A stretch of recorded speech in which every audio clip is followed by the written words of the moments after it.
इसमें थोड़ी कमी हमारी भी थी, थोड़ी मीडिया की भी थी कि मीडिया हम तक नहीं पहुंच पाती थी, हम मीडिया तक नहीं पहुंच पाते थे। और उसी भावना से और कई अन्य उद्देश्यों से ही हमने ये कार्यालय खोला है। इस कार्यालय उद्घाटन में हमारे पहुंचे हुए मंच पे विराजमान हमारे धानका समाज के, साथ ही देवासी समाज के, हमारा एससी समुदाय, ओबीसी समुदाय और समस्त समुदाय से पहुंचे हुए प्रबुद्धगण, हमारी माताएं बहनें, सारे युवा साथी लोगों ने एक मैसेज बना रखा था, इस तरह से माहौल बना रखा था कि ये पार्टी डूंगरपुर बांसवाड़ा की है, लेकिन ये कार्यालय खुला तब सबको एहसास होगा ये बांसवाड़ा की नहीं, राजस्थान की है और वर्तमान में सबसे बड़ी तीसरी पार्टी के रूप में अपना स्थान रखती है। मैं मेरी बात शुरू करने से पहले ये जो वट वृक्ष बना है आज, जो भी कहें हम छोटा मोटा, हम आज 5 विधायक हमारे, मैं सांसद के रूप में राजस्थान में तीसरी बड़ी पार्टी के रूप में, इस पार्टी को यहां तक लाने में कई लोगों का योगदान रहा है, कई ने कुर्बानियां दी है। इस पार्टी को मुझे सांसद बनाने में कई ऐसे लोग होंगे जिन्होंने रात दिन मेहनत किया, हो सकता है वो आज गुजरात में मजदूरी कर रहा होगा, कहीं कामकाज कर रहा होगा। मैं बैठे बैठे सोच रहा था, वो वक्त याद आ रहा था जब शुरुआत किया था हमने, तो लोग हंसते थे और विरोधी भाषण देते थे कि जिनका कोई आगे पीछे नहीं है, जिनका कोई माईवार नहीं है, जिनका एक वाड़पंच भी नहीं है, वो क्या करेंगे। हमने वो दौर भी देखा है कि हमें सार्वजनिक जगह नहीं मिलती थी सभाओं के लिए, हमें वो दौर भी देखा है कि हमारे पास टेंट नहीं हुआ करता था। हम प्रकृति की गोद में, उन पहाड़ों में, आम के पेड़ के नीचे, पीपल के पेड़ के नीचे भी शुरुआत किया है। और हम ये एहसास करते थे, कोई सरपंच भी अगर हमारे बीच में आ जाए तो हमें थोड़ी महसूस होता था कि यार हमारा कोई आया। लेकिन मेहनत इतनी लगन से किया, एक सच्चाई के मार्ग पे चले, उद्देश्य को लेके चले, लोभ लालच में नहीं आए, और इसी वजह से आज एक सांसद और 5 हमारे विधायक यहाँ पर उपस्थित हैं और कई सरपंच हैं हमारे, कई प्रधान हैं। और मुझे विश्वास है हमारे पदाधिकारियों पे, इस पार्टी की विचारधारा पे, हमारे उद्देश्यों पे कि आने वाले समय में राजस्थान ही नहीं पूरे देश के अंदर एक शानदार परफॉर्मेंस होगा। मैं ये जो कार्यालय खोला है,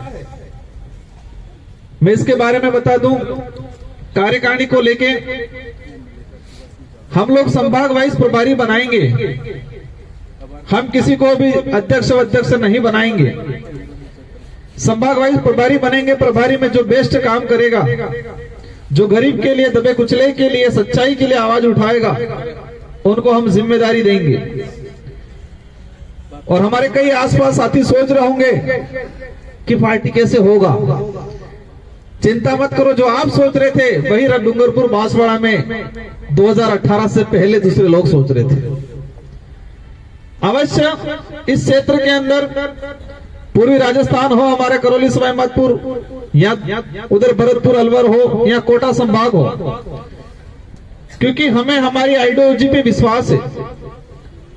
और हमारी आइडियोलॉजी में ये चीज है, हमारे संचालक महोदय कह रहे थे, मैं एक बात बताना चाहूंगा, मैं इस पार्टी में हमारा कोई सुप्रीमो नहीं है, मैं इस पार्टी का एक मामूली सी कार्यकर्ता हूं। भले आज मुझे सांसद बनाया गया है, और हमारी पार्टी की बखूबी ये है कि कोई भी हो, अगर पार्टी में अनुशासनहीनता करता है तो उसको पनिशमेंट किया जाता है। आज मैं सांसद हूं, मैं 2 बार विधायक बना, मैं पार्टी में अच्छी जगह रखता हूं, इसके बावजूद भी मैं मेरी टिकट मेरी इच्छा से नहीं ले सकता हूं। मेरे निर्वाचन क्षेत्र की जनता तय करेगी कि इसको टिकट देना है या नहीं देना है। इस तरह की खूबसूरत सिलेक्शन प्रणाली किसी भी पार्टी में नहीं मिलेगी। ये लोकतंत्र है। लोकतंत्र में सिलेक्शन और इलेक्शन, सिलेक्शन पार्टी का जो उम्मीदवार तय किया जाता है तो वो सिलेक्शन किया जाता है, और इलेक्शन जनता वोट देती है।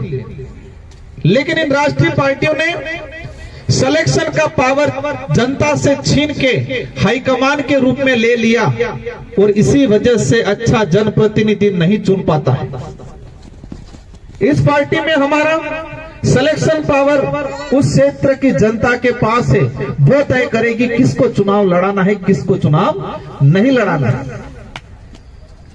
इलेक्शन से इंपॉर्टेंट सिलेक्शन है हमारा। तो इसी बात पे आना चाहूंगा। और इस पार्टी में राजकुमार रोध आज गलत करेगा तो राजकुमार रोध भी पनिशमेंट होगा। आदमी सर्वोपरि नहीं है, व्यक्ति इंपॉर्टेंट नहीं है, व्यवस्था इंपॉर्टेंट है हमारी, और व्यवस्था ही बरकरार इंपॉर्टेंट रहेगी। इसलिए मैं मानता हूं, क्योंकि वो हमारी सबसे बड़ी ढाल है। क्या है ढाल? ये जो व्यवस्था है हमारी, और इसी से हमें ताकत मिलती है और इसी से हमें कॉन्फिडेंस आता है कि हमारी पार्टी कहीं रुकने वाली नहीं है। इसलिए साथियों, मैं पूर्वी राजस्थान इस इलाके के कोटा संभाग से कुछ साथी आए हैं। हमारे धानका समाज से, रेबारी समाज से, इसी समुदाय से सभी साथियों से अनुरोध करना चाहूंगा। बातें बहुत सारी हैं, ये शुरुआत हुई है, आने वाले समय में और बातें करेंगे। मुद्दों की बात करें, हमारे जितेंद्र भाई ने बताया अन्याय सब जगह होता है, लेकिन वक्त आने पे हम भूल जाते हैं। इन राष्ट्रीय पार्टियों ने भी ये कर रखा है साइकोलॉजी दृष्टि से कि आंदोलन करते हैं, लेकिन चुनाव के दौरान ऐसा मुद्दा क्रिएट कर दिया जाता है तो 5 साल का संघर्ष, 5 साल जो शोषण हुआ उनको भूल जाते हैं। भेदभाव आज भी होता है। हम हर समाज का, हर धर्म का सम्मान करते हैं, लेकिन हम ये चाहते हैं कि समानता, इस आजाद भारत के अंदर समानता आज भी कायम नहीं हुई। पुलिस की लाठी की बात करें, अधिकारियों की कलम की बात करें, उच्च नीच को देख के आज भी कलमें चलती हैं। सरकार का खजाने की बात करें, मुआवजे की बात करते हैं, दलित मरता है तो मुआवजे के लिए सरकार के खजाने से निकलने में चाबियां गुम हो जाती है और बाकी कुछ होता है तो चाबियां फटाफट लगती है। पुलिस की लाठी की बात करें, गरीब है, कमजोर है, शोषित है, सबसे पहले पुलिस की लाठी उठेगी। ताकतवर है, उच्च वर्ग का है तो पुलिस की लाठी नहीं उठेगी। इन सारी बातों को ध्यान में रखते हुए ये विचारधारा, हम हर समाज के व्यक्ति को स्वागत करते हैं जो मानवता में विश्वास रखता है और मानवता सबसे बड़ा धर्म है, उसको मानता है, संविधान को सर्वोच्चता देता है, क्योंकि हमारे देश का सबसे बेस्ट ग्रंथ माना जाता है संविधान। साथियों, समरता के साथी आए हुए हैं। देवली उनियारा का जो घटनाक्रम हुआ, पूर्व साथियों ने इसका वखान किया, मैं बताना नहीं चाहूंगा।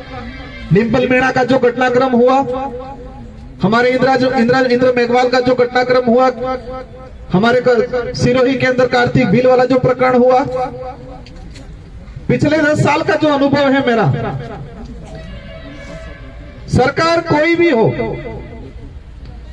लेकिन अन्याय जिस पे हो रहा है उस पे होता ही जा रहा है।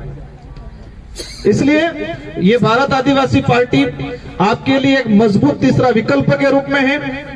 जितने जो हमारे विधायक खड़े हुए सोच रहे होंगे कॉलेज कौन सी कॉलेज से निकल के आए। मुझे भी पहली बार 2018 में विधायक बनने का अवसर मिला था, तो कई बार अधिकारी कर्मचारी कंफ्यूज हो जाते थे। आपने देखे होंगे सारे युवा हैं, सारे लीडर हैं, तेज तर्राट है। हमारे 5 विधायक, एक विधायक जी की थोड़ी तबीयत खराब है इसलिए वो नहीं बोल पाए, और मुझे उम्मीद है ये सब मिलकर राजस्थान को संभालेंगे और इस कार्यालय को संभालेंगे। और यहां पर मैं धन्यवाद देना चाहूंगा एडवोकेट विनोदा जी मीणा, हमारी नारी शक्ति, और इस कार्यालय का कहीं न कहीं वो और हमारे वहां से 2 व्यक्ति रहेंगे, उसका संचालन करेंगे। और अवश्य इन 4 सालों के अंदर जिस क्षेत्र में डिमांड है भारत आदिवासी पार्टी की, उस क्षेत्र में मजबूती के साथ काम करेंगे। और मुझे विश्वास है कि बिना कोई लोभ लालच के आप इस पार्टी के साथ जुड़े, दिल से मेहनत करें, अपने जो काम है अपने आप सिद्ध होते जाते रहेंगे। वो कहते हैं कि फल की इच्छा मत करना, कर्म करते जाना।